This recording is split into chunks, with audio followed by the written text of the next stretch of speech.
கலைஞர் HD கனடாவின் இன்றைய முக்கிய செய்திகள். இலங்கை செய்திகள்.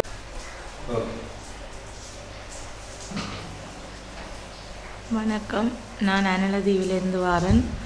மைக்கேல் பெர்னாண்டோ மேட்டிரசினா பேசுகிறேன். எங்களோட கணவர் கடந்த 6ஆம் மாதம் 10ஆம் தேதி 5 மணிக்கு கடலுக்கு போயிருந்தவர். போன இடத்துல சீரற்ற காலநிலை காரணத்தால் காற்று கடலோடு அடிக்கப்பட்டு இந்திய எல்லைக்குள்ளே வேற படகு போயிட்டுது. அப்புறம் இந்திய 2 நாட்கள் தொடர்ந்து சாப்பாடு இல்லாமல் தண்ணி இல்லாமல் 2 பேரும் உயிருக்கு தத்தளித்த நிலையில் இந்திய மீனவர்களால் காப்பாற்றப்பட்டு பிறகு காவல்துறையினர் ஒப்படைச்சு அவங்க கூட்டிக் கொண்டு போய் ஹாஸ்பிட்டலுக்கு கொண்டு போய் அவங்களுக்கு வைத்தியம் எல்லாம் செய்து உடுப்பெல்லாம் கொடுத்து சாப்பாடெல்லாம் கொடுத்து அவங்கள திருப்பியும் புழல் ஜெயிலில் 14 நாள் வச்சுருந்தாங்க. இப்போ திருச்சி சிறப்பு முகாமில் இருக்கிறாங்க. ஆகஸ்ட் 1ஆம் தேதி அவங்களுக்கு கலெக்டர் மீட்டிங் எல்லாம் முடிஞ்சதாகவும் இப்போ அவங்க ஒரு ஆர்டர் லெட்டருக்காக காத்திருக்கிறதாகவும் எங்களுக்கு இப்போ தகவல் கிடைச்சிருக்கு. இன்னும் எங்களோட நாட்டுக்கு அவை அனுப்பி வைக்கல. நானும் என் பிள்ளைய ரொம்ப கஷ்டப்படுறேன். சாப்பாடு நாங்கள் ரொம்ப கஷ்டப்படுறோம். எங்களோட கணவர் எங்கள்கிட்ட கொடுத்துட்டாங்க. எங்களோட நாட்டுக்கு வந்திருக்கிற புதிய ஜனாதிபதி ஐயா உங்களை கூப்பிட்டு கேட்குறோம். எங்களோட மீனவர்களை எங்களோட கணவரை எங்கள்கிட்ட கொண்டு தாங்க. நாங்கள் ரொம்ப கஷ்டப்படுறோம். எங்களோட பிள்ளைகளை நாங்கள் சாப்பாடு இல்லாமல் ஆதரிக்க யாருமே இல்லாமல் ரொம்ப கஷ்டப்படுறோம். நாங்கள் எல்லார்கிட்டையும் சகல ஆவணங்கள் கொடுத்தும் எங்களுக்கு யாருமே எந்த உதவியும் செய்யலை, எந்த நடவடிக்கையும் எடுக்கப்படையில்லை. அவங்கள பற்றி எந்த தகவலும் எங்களுக்கு கிடைக்கல. தயவு செய்து தாழ்மையாக கேட்குறேன். அவர்களுடைய படகையும் இயந்திரங்களையும் எங்களுக்கு திருப்பித்தாங்க. எங்களால் முடியல. நாங்கள் யார்கிட்ட போய் இதை கேட்குறதுன்னு எங்களுக்கு தெரியல. அதான் நாங்கள் இங்கே நாங்கள் இந்த தகவலை எங்களுக்கு தர சொல்லி நீங்கள் இந்த தகவலை தயவாக ஏற்றுக்கொள்ளுங்க. அவரையும் அவரோட போன மீனவரும் அவரோட குடும்பம் ரொம்ப பாதிக்கப்பட்டிருக்கு. எங்களுக்கு இதுக்கு ஒரு நல்ல நடவடிக்கை எடுத்தாங்க. இந்தியாவில் இருக்கிற இது சம்பந்தமான தலைவர்களை நான் கேட்டுக்கொள்கிறேன். மிக தாழ்மையாக எங்களோட கணவர் மேலே எங்கள்கிட்ட அனுப்பி வச்சிருங்க. தயவாக கேட்டுக்கொள்கிறோம். திருப்பியும் உங்களை தயவாக கேட்குறேன். அவங்களுக்கு தகுந்த நடவடிக்கை எடுத்து எங்களோட நாட்டுக்கு எங்களோட மீனவர்களை எங்களோட கடற்படையினரிடம் ஒப்படைத்தாலே எங்களுக்கு போதும். மிக எதிர்பார்ப்போடு காத்திருக்கிறோம். அனைவருக்கும் வணக்கம். எனது விஜயகுமார் சுதர்சினி. எனது கணவர் 6ஆம் மாதம் 10ஆம் தேதி கடலுக்கு சென்றிருந்தார். கடலுக்கு சென்றிருக்கும்போது புயல் அனர்த்தம் காரணமாக இந்தியாவில் கரை ஒதுங்கி அங்கேயும் ஒரு சிறைச்சாலையில் தான் அவர்கள் வாழ்ந்துட்டுருக்கிறார்கள். அவர்களோட எங்களுக்கு எந்த தொடர்புமே இல்லை. நான் சின்ன பிள்ளை உண்டு, என்னோட இருக்க எனக்கு ஒரு மகன். அவரோட சரியாக கஷ்டப்பட்டுருக்கிறேன். அவர் இல்லாமல் வாழ்வாதாரமும் அவர் தான் இருந்து எங்களை அன்றன்றாடு உழைச்சி எங்களை பார்த்து கொண்டிருந்து அவர் இல்லாமல் சரியாக வேதனைப்பட்டோன்னு கஷ்டப்பட்டோன்னு தான் நாங்கள் இருக்கிறோம். நான் நலதீவில் இருந்து இப்போ நாரந்தினைக்கு நான் வந்து சேர்ந்துட்டேன். இவர் இல்லாமல் நான் சரியாக வேதனைப்பட்டுருக்கிறேன். சரியாக குடும்பம் சரியான வறுமை நிலையில் ஏதோ கட்டத்தில் நான் அம்மான்ற கையில் வந்து சேர்ந்துருக்கிறேன். அவருக்கான எந்த நடவடிக்கையும் எடுக்கிற மாதிரியே இல்லை. அவர்களை எந்த இடத்துல இதுக்கு கடத்தொழில் சம்பந்தமாக இருக்கிற எந்த அதிகாரியாக இருந்தாலும் அவர்கள் எங்களோட இந்த வறுமையை பார்த்து எங்களுக்கு உதவி செய்ய வேணும். அவர் 2 பேரும் இல்லாமல் நாங்கள் 2 குடும்பமும் வறுமைக்குள்ளே உள்வாங்கி நாங்கள் போக வேண்டிய இடங்கள் போய் எங்களை இந்த தூரத்துக்கு ஒரு தினம் கவனம் செலுத்தவில்லை. இது கவனம் செலுத்தி எங்களை 2 பேரையும் 2 குடும்பங்களுடைய கணவர்மாரையும் நீங்கள் கொண்டு எங்களோட கடற்படையின்ற கையில் ஒப்படைக்க வேணும். எங்களுக்கு இந்த உதவியை மட்டும் செய்யுங்க. நாங்கள் இருந்து சரியாக கஷ்டப்பட்டுருக்கிறோம். பிள்ளைகளும் இதால் பாதிக்கப்பட்டுருக்கு.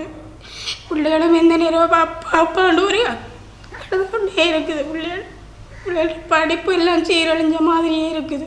எங்களால் பிள்ளைகளோட நிலைமையை பார்க்கலாம் இருக்குது. எங்களோட வேதனைகளை நீங்கள் தான் தீர்த்து வைக்க வேணும். அவர்களை கொண்டு எங்களோட கடற்படைன்ற கையில் ஒப்படைச்சா எங்களுக்கு அவ்வளவுமே காணும். ஒரு தரம் இதுக்கான நடவடிக்கை எடுக்கிற மாதிரியே இல்லை. அவர்களை விடுதலை செய்கிறதுக்கு நீங்கள் இதை மட்டும் உதவி செய்யுங்க. நான் உங்களை தாழ்மையுடன் கேட்டுக்கொள்கிறேன். என்னுடைய பேரான அன்னராசா. நான் வடமாகாண கடற்றொழிலாளர் இணையத்தினுடைய ஊடக பேச்சாளர்.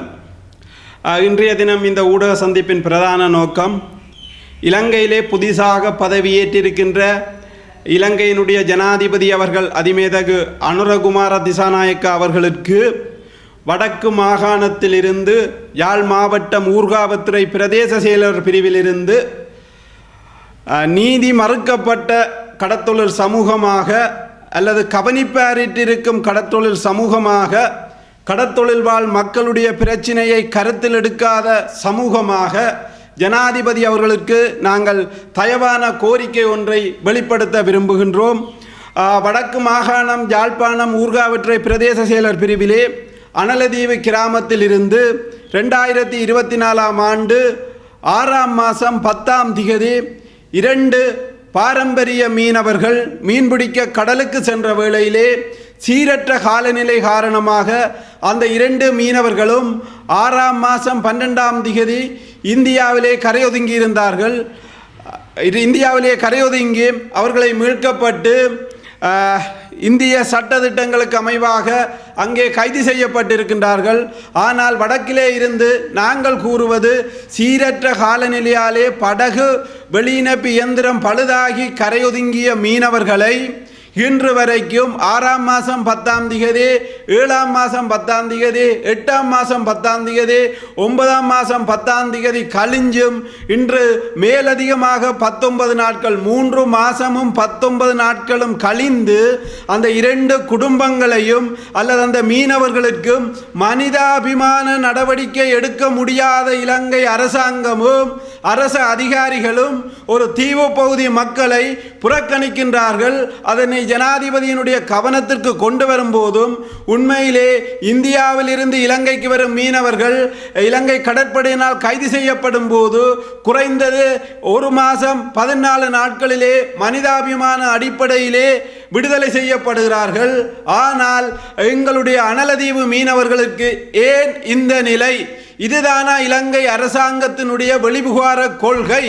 அதிலும் குறிப்பாக இதே போன்றுதான் மட்டக்களப்பு மாவட்டத்தைச் சேர்ந்த 2 மீனவர்களும் 1 மாதமாக கடலிலே காணாமல் போய் ஆனால் அங்கு கைது செய்யப்பட்டு சிறப்பு முகாமிலே அடைக்கப்பட்டிருக்கின்றது. மீன்பிடிக்க எல்லை தாண்டி சென்றால் அந்த சட்டம் சரி, ஆனால் சீரற்ற காலநிலையால் சென்றும் அந்த மீனவர்களுக்கு நீதி கிடைக்கவில்லை. இதே இலங்கையிலே வடக்கு கடத்தொழிலாளர்களுக்கு இந்த நிலையை இலங்கை அரசாங்கம் காட்டுதென்று எங்களுக்கு எண்ண தோன்றுகின்றது. அதே போன்றுதான் நாங்கள் ஒரு கோரிக்கையை முன்வைக்கின்றோம். இந்த 2 குடும்பங்களும் இன்று அந்த 3 மாதங்களும் 17 நாளுமாக இவர்களுடைய வாழ்வாதாரம் என்ன, இந்த பிள்ளைகளுடைய கல்வி நிலை என்ன என்று சிந்தித்து இது தொடர்பாக நடவடிக்கை எடுக்காத திணைக்களங்களும் யாழ்ப்பாணத்திலே இருக்கின்றனர் என்பது வேதனை அளிக்கிறது, கவலை அளிக்கிறது ஒரு விடயம்.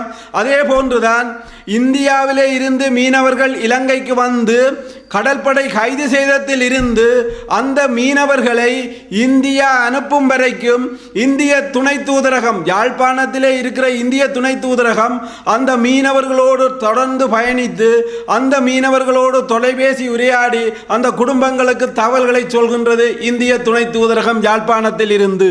ஆனால் இலங்கைக்கான இந்திய தூதரகம் சென்னையிலே இருந்து கொண்டு இந்த மீனவர் தொடர்பாகவோ அல்லது கடற்றொழிலாளர் தொடர்பாகவோ கரிசனை காட்டாமல் வெறுமனவே தூதரக நடவடிக்கை என்று சொல்லி இந்த மீனவர் நலன் சார்ந்து எந்த விதமான முன்னேற்ற நடவடிக்கைகளும் எடுக்காமல் இருப்பது இலங்கைக்கான இந்திய துணை தூதரகத்தின் செயல்பாடு கவலை அளிக்கிறது, வேதனை அளிக்கிறது. இதை பொறுப்பேற்றிருக்கிற புதிய ஜனாதிபதி அனுரகுமார திசாநாயக்க அவர்களுக்கு விடுகின்றோம். ஒரு தூதரகம் ஒரு சீரற்ற காலநிலையாலே சென்ற மீனவர்கள் நிலை தொடர்பாக உத்தியோகபூர்வமாக இன்று வரைக்கும் அந்த குடும்பத்தாருக்கோ அல்லது அந்த உரிய அமைப்புகளுக்கோ தெரியப்படுத்தவில்லை. வேதனை அளிக்கிறது, கவலை அளிக்கிறது. இதுதானா மீனவர்கள் மீது இலங்கை அரசாங்கம் காட்டுகின்ற ராஜதந்திரம்? எனவே இந்தியாவிலே சென்னையிலே இருக்கின்ற இலங்கைக்கான துணை தூதரகம் இந்த நடவடிக்கைகளை கரிசனை கண்டு ஒரு நாள் கூட அந்த குடும்பத்தினருடன் தொலைபேசி உரையாடல் செய்வதற்கு ஏற்பாடு செய்ய முடியாமல் சென்னையிலே ஒரு துணை தூதரகம் இயங்குதென்றால் இதை எப்படி நாங்கள் ஏற்றுக்கொள்வது, எப்படி எங்களை அங்கீகரிக்கிறது? எங்களுக்கு கவலையாயிருக்கிறது, மனவேதனையாயிருக்கிறது. இப்படி ஒரு ராஜதந்திர நிலையிலே மீனவ சமூகம் பின்தள்ளப்பட்டிருக்கின்றது. பாதிக்கப்பட்ட மீனவ குடும்பங்கள் பாதிக்கப்பட்டு பிள்ளைகள் கல்வியை இழந்து அல்லது ஒரு நேர சாப்பாட்டுக்கு அவருடைய வாழ்வாதாரத்தை இழந்து கஷ்டப்பட்டு கொண்டிருக்கிறது. அரசாங்கம் வெறுமனவே ஒரு ராஜதந்திர நடவடிக்கை அல்லது இது தொடர்பான கரிசனை காட்டவில்லை. இதுக்கு முன்பிருந்தவர்களும் கரிசனை காட்டவில்லை. இப்ப புதுசாக பதவியேற்று கடற்தொழில் அமைச்சை தனது ஆளுகைக்குள்ளே வச்சிருக்கின்ற அதாவது ஜனாதிபதி அனுரகுமார திசாநாயக்க அவர்கள் தயவு செய்து இதை கரிசனை எடுத்து அந்த 2 அனலதீவு மீனவர்களையும் அவர்களுடைய படகோடு இலங்கை கடற்படை ஊடாக கடலிலே மனிதாபிமானமாக மீட்டுத் தர வேண்டும் என்ற ஒரு செய்தியை நாங்கள் எங்களுடைய ஜனாதிபதிக்கு தெரிவித்துக் கொள்கின்றோம். அதே போல இந்த தூதரகத்தின் செயல்பாடு தொடர்பாக கடற்றொழில் சமூகம் திருப்தி அடையவில்லை, கவலை அடைகிறது, வேதனை அடைகிறது. இதற்குரிய நடவடிக்கையையும் ஜனாதிபதி ஏற்க வேண்டும். இந்த ஜனாதிபதி குறைந்தது 14 நாளுக்குள்ளே இந்த மீனவர்களுடைய பிரச்சனைக்கு நடவடிக்கை எடுக்கவில்லை என்று சொன்னால் நாங்கள் இந்த மீனவர்களை மீட்கும் வரைக்கும் ஊர்காவற்றுறை பிரதேச செயலகம் முன்பாக தொடர் உண்ணாவிரத போராட்டத்தை நாங்கள் ஆரம்பிப்போம். இன்றிலிருந்து அதாவது 10ஆம் மாதம் 14ஆம் தேதிக்கு முன்பதாக இந்த மீனவர்களை எங்களுடைய ஜனாதிபதி இலங்கைக்கு மீட்டுத் தர வேண்டும். சீரற்ற காலநிலையிலே சென்றவர்கள் இவர்களை மீட்க தவறுமாக இருந்தால் தொடர் உண்ணாவிரத போராட்டம் ஊர்காவற்றுறை பிரதேச செயலகம் முன்பு கவனிப்பாரற்ற ஆதரவற்ற ஒரு மக்கள் மீனவ சமூகமாக நாங்கள் அதை வெளிப்படுத்தி அந்த போராட்டத்தை ஆரம்பிப்போம்.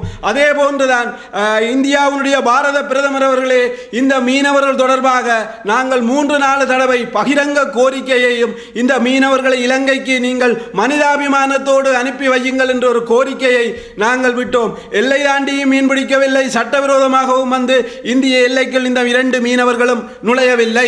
ஆனால் இவர்கள் சீரற்ற காலநிலையாலே தமிழ்நாட்டு மீனவர்களாலே நாகப்பட்டினம் ஆற்காட்டுத்துறை மீனவர்களாலே மீட்கப்பட்டுத்தான் கொண்டு வந்து கடலோர காவல்படையிலே ஒப்படைக்கப்பட்டது. ஆனால் இன்று இலங்கை மீனவர்கள், இந்திய மீனவர்கள் இலங்கையில் கைது செய்யப்பட்டால் நீதிமன்ற நடவடிக்கை ஊடாக மனிதாபிமானத்தோடு மீனவர்கள் விடுதலை செய்து அவர்களோடு குடும்பத்தோடு இணைக்கின்றார்கள். இலங்கை மீனவர்கள் கைது செய்யப்பட்டால் மனிதாபிமானமும் இல்லையா, குடும்பத்தோடு இணைக்கிற செயல்பாடும் இல்லையா? இன்று 3 மாதமும் 19 நாளும் கடந்தும் ஒரு தொடர்பை கூட ஏற்படுத்தி தராத இலங்கை அரசாங்கத்தின் செயல்பாடு கவலை அளிக்கிறது, வேதனை அளிக்கிறது. எங்களுக்கு யாழ்ப்பாணத்தில் இருக்கிற இந்த துறை சார்ந்த அதிகாரிகள் மீது எங்களுக்கு எந்தவித நம்பிக்கையும் இல்லை.